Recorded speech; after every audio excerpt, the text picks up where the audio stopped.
gente vai falar a respeito de alguns acidentes domésticos que acontecem com adultos. E o mais interessante desse assunto é que a gente tem que saber o que fazer caso isso aconteça e, logicamente, para a gente prevenir quais são, então, as informações e orientações para que não ocorra. Mas se acontecer, a gente sabe o que fazer. Convidamos ele mais uma vez, ele que é médico socorrista, doutor Perseu Cestari, bem-vindo.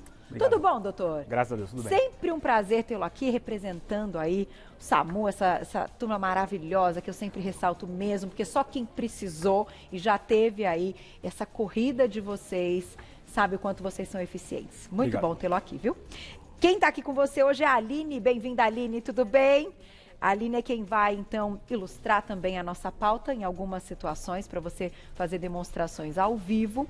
E, de fato, doutor, antes da gente entrar em cada uma delas, esses acidentes domésticos são muito mais comuns do que a gente imagina, né? Sim, é muito comum agora ainda, finalzinho de férias, né, ter mais, a criança ainda está em casa, o pessoal em casa, acontecer esses tipos de acidentes e o mais importante quando acontece o acidente é o que saber fazer e também o que não fazer na hora do acidente. É verdade, evitar tá certo. Vamos lá, primeiro então, na tela, a gente vai começar com alguns, os mais comuns. Esse aí é complicado, olha lá. Quedas. E aí, doutor? Bom. Todo dia a gente escuta história, né? Normal, né? Isso é muito comum de acontecer quedas e o mais importante de você frisar é quando essa queda torna-se perigosa. Primeiro, queda de altura, mais de 2 metros, isso já é acionamento imediato do serviço de urgência, ou 193 bombeiro ou 192 SAMU, tá? Mas queda em casa, por que caiu? Né? Caiu, bateu a cabeça, não bateu a cabeça? Então tem alguns procedimentos que a gente precisa ver para prestar o primeiro atendimento, tá? Não precisa ser profissional da saúde, tá? Se tiver um profissional de saúde, ótimo. Se não, o que você vai fazer enquanto o profissional não chega? Bom, primeira coisa que você precisa ver tá em casa lá, ouviu um barulho. Quando vê o paciente, a pessoa, né, o familiar tá no chão. Antes de mais nada, tentar ver se já tinha alguma doença de base, tá? Quando ligar pro bombeiro, pro SAMU, ver se tem alguma doença de base. Se ele é hipertenso, toma remédio de pressão, pode ser que a pressão caiu. Pode ser que teve um mal-estar, um mal súbito, uma lipotímia, né? Pode ser que seja diabético, tenha uma hipoglicemia, pode ser uma convulsão, alguma coisa assim. Então, primeiro, tentar identificar a causa, né? Logo enquanto você chega no paciente, tá? Quando você chega no paciente, o que você precisa ver? Primeiro, se a vítima está consciente ou inconsciente. Quer fazer alguma demonstração? Vamos fazer uma demonstração? Deita um pouquinho aqui. Vamos lá, Aline, vamos lá. Então, você chega no paciente, precisa ver se a vítima está consciente ou inconsciente, tá? E você vai ver isso de maneira bem vigorosa, tá? Aline, chacoalha com força, tá bom? O paciente não está consciente. Segundo ponto, ele respira, tá? Para ver se ele respira, você pode olhar o tórax, ver se está subindo e descendo, ou checar a respiração colocando a mão próxima à via aérea da vítima. Tá? Viu que está respirando? Viu que está inconsciente, mas respira? Vamos checar pulso, tá? Vamos dar uma olhada, ver se está batendo o coração. Se você colocou a mão, a hora que você colocou a mão para checar, sentiu? Ó, não sentiu? Pulso carotídeo. A gente checa aqui, vê a garganta, do ladinho com o dedo indicador e o dedo médio, tá? Tem pulso? Ótimo. Não tem pulso? Paciente inconsciente, não tem pulso, não respira. Tá? Independente do porquê foi a queda, o paciente está em uma parada cardiorrespiratória. Aí é importante você iniciar a manobra de ressuscitação cardiopulmonar. Na manobra, para leigo, Carol, antes falava-se sobre respiração, hoje não. Tá? Se você for executar a manobra, o mais importante é você manter a circulação do paciente, fazer uma simulação do coração batendo com a manobra que eu vou mostrar. Enquanto aciona o SAMU. Se tiver alguém com você fala para essa pessoa, liga o 92 e você começa as compressões. Se não, tá sem pulso, liga o 92, põe a voz do telefone e começa as compressões. Perfeito. Como que você começa as compressões? Você vai localizar o ponto do umbigo da vítima, traçar até o ponto mamilar. Pode também procurar no estômago o processo xifoide, ou seja, aquele ossinho que começa aqui. Tá. Você vai colocar a sua mão dominante por debaixo, braços esticados, ajoelhado ao lado da vítima e começar as compressões, tá? As compressões, elas têm que ser de 100 a 120 compressões por minuto. Então, é rápido. É rápido. É como se a pessoa tivesse com o coração batendo rápido. Por quê? O objetivo é circular. E quanto tempo você vai fazer isso? Durante 1 ou 2 minutos. Tá. Ou até o resgate chegar. O ideal é que seja 2 minutos. Faça 2, checa o pulso. Não tem pulso? Continua. Tá. Faça 2 minutos. Não tem pulso? Continua. Tá? Tá. Aí a gente chegou num negócio mais grave, né, doutor? Então a gente está contando com uma situação já um pouco mais grave. Caso essa pessoa esteja, então, acordada e tenha entendido e se queixe de alguma dor em algum local, então, dói aqui e tal, a gente não pode encostar muitas vezes nesse local ou movimentar essa pessoa. Depende do tipo de queda. Teve uma queda, então a gente checou, a pessoa está consciente. Aline, ela está olhando para mim. Tá tudo bem? Faz joia, tá tudo bem. Tá tudo bem. Tá consciente, tá orientada, tá doendo a perna. É muito comum em idoso acontecer isso. Tá doendo a perna. Você vê, tem encurtamento de membro. Não consegue mexer a perna? Pode ter uma fratura. O ideal é deixar o idoso deitadinho. Eu pega alguma coisa. Viu, doutor? Minha avó caiu comigo ano passado, aliás, vai fazer um ano. Me lembrei. Apoia a cabeça e liga um 92. Tá. Fala, olha, minha avó caiu e a perna, tô vendo que tem uma mais curta do que a outra, não consegue mexer. É exatamente isso. Aí o parece socorro, que não consegue nem... aí tem que deixar ali, ficar naquela posição e chamar realmente o socorro o quanto antes. O quanto antes, exatamente. Tá. Pode dar água, como é que é essa parte, né? Porque a gente tem um certo receio, às vezes até da questão do líquido, da pessoa depois, enfim, tem um vômito. Esse é um ponto importante. Por que a vítima caiu? Ela está consciente, está acordada. Vovó, outra pessoa, caiu, escorregou no tapete, caiu, o banheiro não tinha antiderrapante, caiu. É uma coisa. Caiu porque escorregou, não foi nenhuma doença? Pode dar um pouco de água. Tá? Não dê muito. Tá. Caiu porque convulsionou. Convulsão é um negócio que acontece muito. Tá? Convulsionou. O paciente, quando convulsiona, tá? Tem algumas características. Ou ele é epilético de base, ou consumo de álcool, não tomou a medicação, aconteceu alguma coisa. Tá? Supomos que o paciente esteja convulsionando. A Aline vai simular uma convulsão pra gente. Convulsiona, Aline.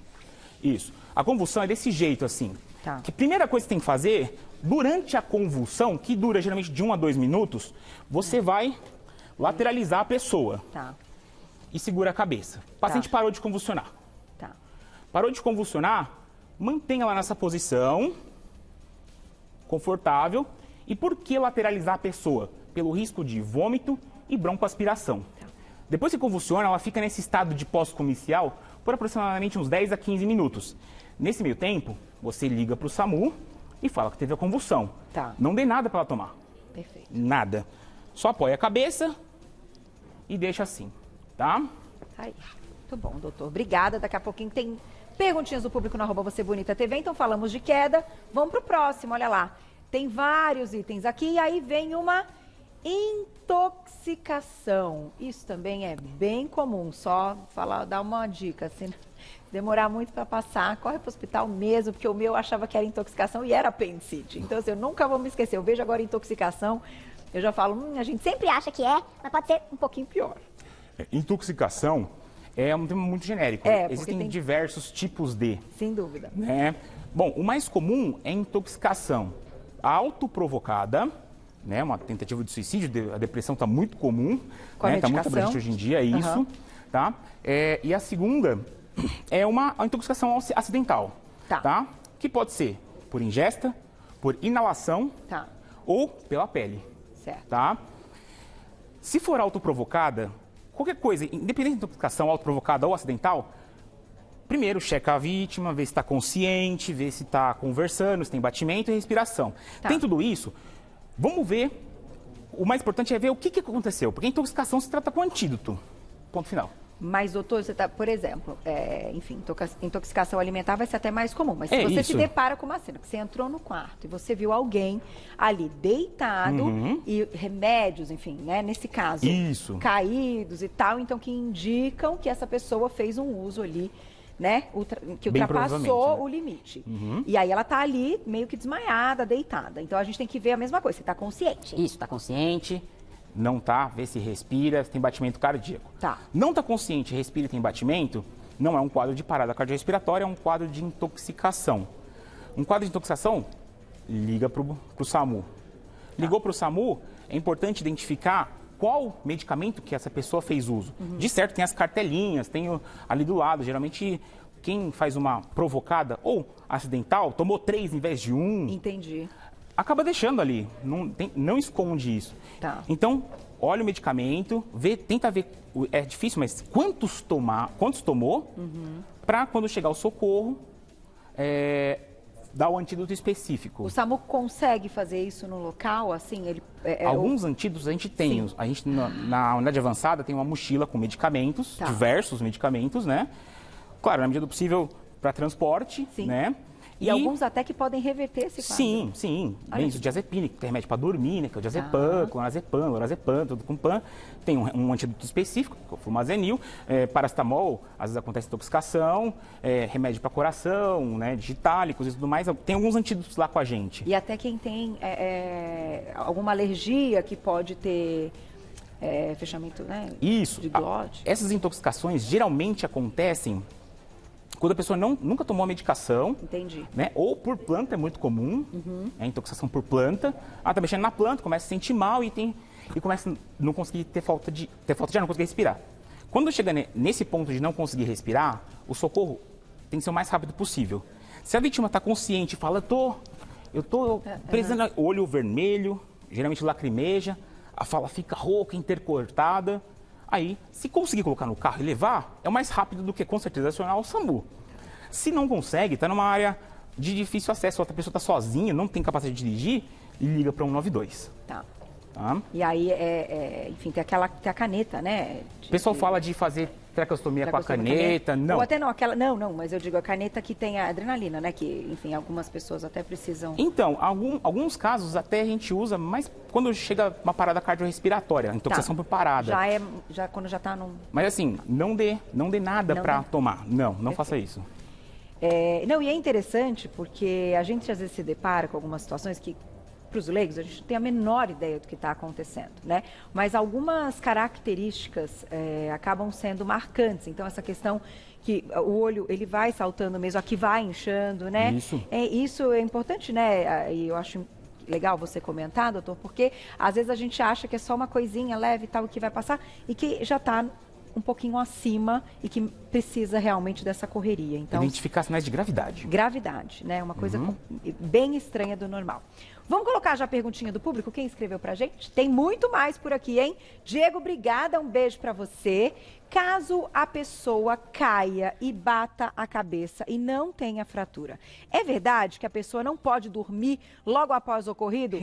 Coração de mãe essa pergunta, né? Porque a criançada bate cabeça, leva tombo e tal. E aí, será que então procede essa questão? A gente não pode deixar a pessoa dormir? Então, na verdade, não é que não pode deixar dormir, é que a sonolência mostra pra gente um rebaixamento do nível de consciência. Entendi. E isso é um potencial sinal de gravidade, tá? Quando tem algum sangramento por conta de algum trauma crânioencefálico, a pessoa tende a ter um rebaixamento, fica mais sonolenta e tal. Isso é um sinal de gravidade, não é que não pode dormir, você não vai conseguir evitar que a pessoa durma, porque ela vai ficar sonolenta, ela vai rebaixar a consciência dela. Mas se isso for mostrado, é um sinal de gravidade e tem que ser mencionado ao médico que atender a sua ligação no SAMU. E aí tem que passar por alguns exames para ver se realmente aconteceu, né? Na hora do socorro lá, o médico vai ver como é que tá a cena e tudo mais, e depois, quando levar ao hospital, provavelmente vai mandar uma tomografia, alguma coisa assim. Perfeito. Tá aí. Já tem mais perguntinhas do público no @VocêBonitaTV. E ó, o próximo na tela. Choque elétrico.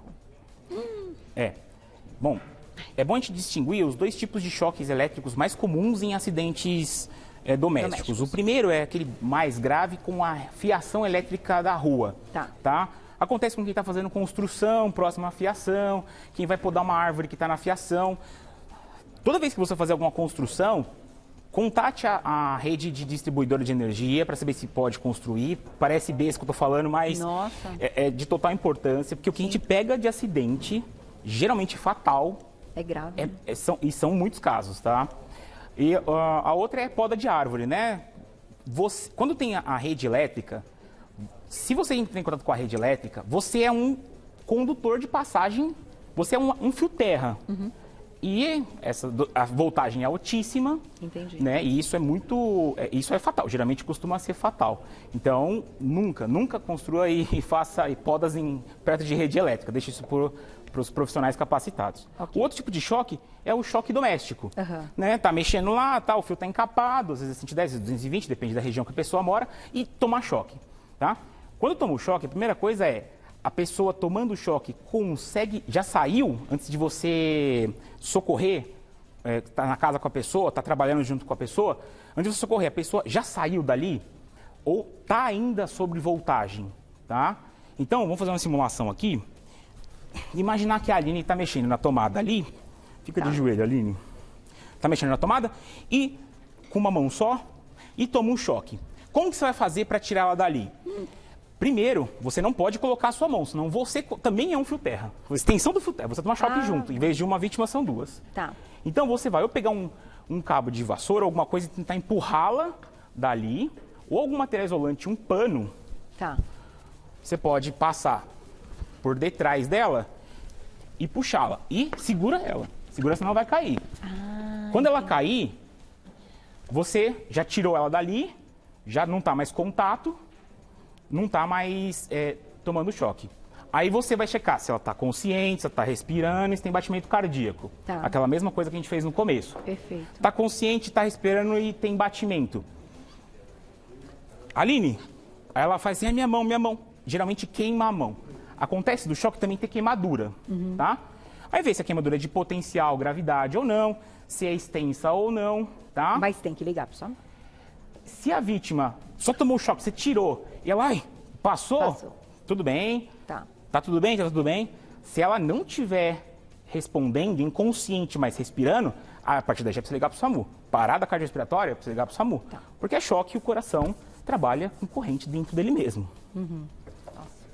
Tá aí, mas essa do pano realmente é importante lembrar. Na hora, claro, a gente tem aquele movimento natural de querer ajudar e não para pensar, mas então vamos usar sempre, né, o que você falou, um cabo de vassoura ou um tecido, um pano, toalha, para conseguir tirar a vítima.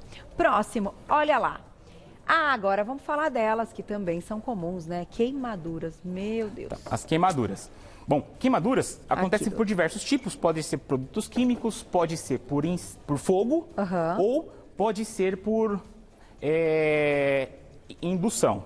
Então, a pessoa encosta, queimaduras pequenas, é só lavagem do local, que não tem comprometimento com a vítima, só lavagem e condução do caso em casa mesmo, ou levar para pronto-socorro caso esteja doendo muito. Mas queimaduras grandes, tá? Queimaduras grandes, atenção primeiro, cabeça, pescoço, rosto, tá? São áreas de potencial risco, porque vai dar edema de vias aéreas, a pessoa não vai respirar, tá? É muito comum queimadura em face em mecânico. Tá mexendo lá, combustível, queima a face. Tá? Por mais que possa só chamuscar, tem que procurar um atendimento. Então, evite de dar coisas para ela beber, leite e tal, não precisa dar nada disso, tá bom? Se conseguir conduzir a vítima a um pronto-socorro, ótimo, se não, 192. Segunda queimadura é por inalação. Tem inalação de fumaça, qualquer tipo de gás, queima também via aérea, tá? Então, conduzir a vítima ao pronto-socorro ou chamar o SAMU caso ela esteja inconsciente. E aquelas queimaduras, enfim, que vão acontecer e que são menores até, mas que já causam ali um certo transtorno, porque doem muito e tal. E aí tem um monte de, né, eu acho que tem os clássicos, né? Põe pasta de dente, põe não sei o quê. O que não pode, né, fazer e o que a gente deve fazer, então? Sempre levar água gelada? Água gelada. Água gelada. Somente água. Não coloque... Na região. Café, pasta de dente, creme, não. Tá. Primeira. Segunda, às vezes quando queimaduras são de 3 graus. Primeiro, segundo, terceiro. Terceiro é o mais grave, não sente dor, porque terminação nervosa torrou. Tá. Segundo grau é bastante dolorida e faz bolha. Primeiro grau é só aquela vermelhidão, também é dolorida. No segundo grau, pela bolha, o pessoal quer estourar, não estoure a bolha. Tá? Porque ela é a pele que está protegendo ali e você está tirando aquela proteção. Sem dúvida. Tá? Não estoure a bolha. Queimaduras químicas. Identifique o produto químico que ocasionou a queimadura. Tem produtos químicos que, se você adicionar, o pessoal fala, usa bicarbonato. Geralmente é líquido de bateria que tem um componente ácido que queima. Coloca bicarbonato, aquilo pode provocar uma reação química e aumentar a queimadura, aprofundar a queimadura, isso vai ser pior. Quer citar alguns exemplos, doutor? A gente tem aqui. Por exemplo, aqui, esse composto que tem cloro em altas concentrações, ele causa queimadura, tá? É normal em casa ter para desentupir ralo. Tá? Se ele ficar muito concentrado, ele vai causar queimadura, tá? Nessa queimadura, o pessoal fala esfrega, não, água corrente em cima, tá bom? Ele libera gás também, porque o cloro tem gás. É cloro ativado, gás é hipocloreto de sódio e vira gás. Então, pode ser que tenha uma também intoxicação inalatória. Então, tem que respeitar as quantidades, tem que ler rótulo, respeitar as quantidades. Respeite as quantidades e, mais importante, vende produto químico, né? Produto de limpeza. É muito comum aquelas carros, né, que passam vendendo na rua em embalagens de água, de suco. Isso, embaixo, para a criança, é um perigo. Sim. Tá? Bebida acidental disso leva a uma queimadura e leva a uma intoxicação. Nossa. Né? Queimadura de via esofagiana e consequente intoxicação. Importante, não provoque vômito na vítima. Nunca estimule vômito. Por quê? Porque se for uma queimadura química, você vai... O primeiro, coisa ruim, vai fazer a parte química voltar. Entendi. Segunda coisa ruim, pode broncoaspirar e além de queimar o esôfago, queima a traqueia. Entendi. Então, entendeu? Nunca provoque vômito. E por que a gente tem aqui, ó, em que caso a gente vai... Essa atadura dá pra gente ser usada junto para ou puxar do choque elétrico, tá? Ou em queimadura, você pode fazer um curativo, tá? Quando você for conduzir a vítima ao pronto-socorro. Vamos mostrar. E daqui a pouquinho nós vamos mostrar aqui da criança que já vai chegar. Eu falei que é um sinal, né? Ontem tinha bonequinho, hoje tem bonequinha. Ah lá, aqui, ó, belezinha, né, doutor? Aí, ó. Por exemplo, tem uma queimadura na mão, tá? Queimou a mão, o que você faz? Água corrente, tá? E com uma atadura, uma gaze ou qualquer outro material que você tiver, faça um curativo envolvendo a pele e protegendo ela. Por quê? Quando essa pele é queimada, ela perde a função principal dela, que é a defesa. Tá? Fazendo a... Sem pomadinha, sem nada. Se for, não, levar ao pronto-socorro, não passe pomada, não passe nada. Proteja a área, tá? Pronto, ela está pronta para ir ao pronto-socorro, identificar a queimadura e fazer o tratamento adequado. Muitas vezes precisa de um antibiótico, alguma série de medicações também. Tá, e tem que ir para o hospital. Doutor, e quando, eu não sei se a gente tem aqui esse caso, quando abre, por exemplo, aqui, né, que sangra muito, regiões bem vascularizadas e crianças, às vezes, adulto também, mas muitas crianças, como é que a gente, o que a gente tem que fazer para segurar esse sangue? Que às vezes a gente fica muito apavorado em ver a quantidade de sangue que está saindo e acaba não fazendo a coisa certa também para segurar esse sangue. O corte, por qualquer trauma ou faca, ele tem que ser estancado. Tá. Salvo única exceção de objeto perfurante. Tá. Supomos que a Aline tenha um objeto perfurante que perfurou o tórax e está fixado no tórax. Tá. O que eu vou fazer? Eu vou pegar um pano, uma toalha limpa.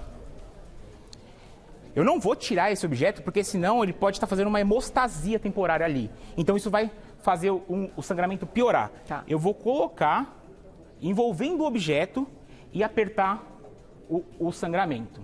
Tá? E levar ao pronto-socorro, ou se a vítima não tiver possibilidade de deambular, ligar para o 192. Qualquer outro sangramento, você vai. Não tem lesão, não tem objeto perfurante. Água corrente, se conseguir. Se não tem água corrente do lado, aperta e segura. Tá. A vítima está consciente, leve ao pronto-socorro, se tiver capacidade. Se não tiver, chame o 192. Nada de gelo? Não, nada. Segura ali. Simplesmente Aí, você aperte a ferida, tá? Aí, ó. Não tem problema, doutor. Pronto. O trabalho do doutor tem que estar sempre pronto, né? Sempre pronto. Tem perguntinha já, a gente vai para o próximo. Vamos colocar a perguntinha do público, olha lá quem escreveu pra gente na tela. Muito bom, hein? Que aula, gente. Olha lá. Rebrigada, um beijo. Como saber quando houve intoxicação por produtos de limpeza? Sinto muita sensibilidade ao cheiro de vários produtos. O ideal seria substituir por produtos mais naturais? Olha, intoxicação são aqueles sintomas de olho vermelho, irritação nos olhos, nariz, garganta, tosse, dor de garganta ou na pele se tiver vermelhidão na pele, tá? Esses são os principais sintomas de intoxicação. Isso só de inalar, então, né? Só dela abrir, de repente, ali o produto, passou na casa e aí ela já pode ter... Acontece muito de usar o produto sem a luva, né? Então, dá queimadura, pode dar queimadura na mão, intoxicação, e isso pode passar para o corpo, né? A pele absorve. Tá aí, gente. Vou deixar o contato e fazer esse agradecimento mais uma vez. Muito obrigada. Obrigada, Aline. Olha, vou agradecer a Maxfama, que hoje mandou a Aline, já está também craque agora, né? Isso ajuda muito, @maxfama_oficial e no site maxfama.com.br. O Instagram do doutor, para quem quiser saber mais, é o @doutorabreviado.perseucestari, @doutorabreviado.perseucestari. E um beijo a toda essa turma maravilhosa do SAMU. Que eficiência, que orgulho poder recebê-lo e poder, né, falar desse trabalho tão maravilhoso que vocês desenvolvem, viu? Muito, muito, muito bom sempre. Um beijo. Obrigado. E até a próxima.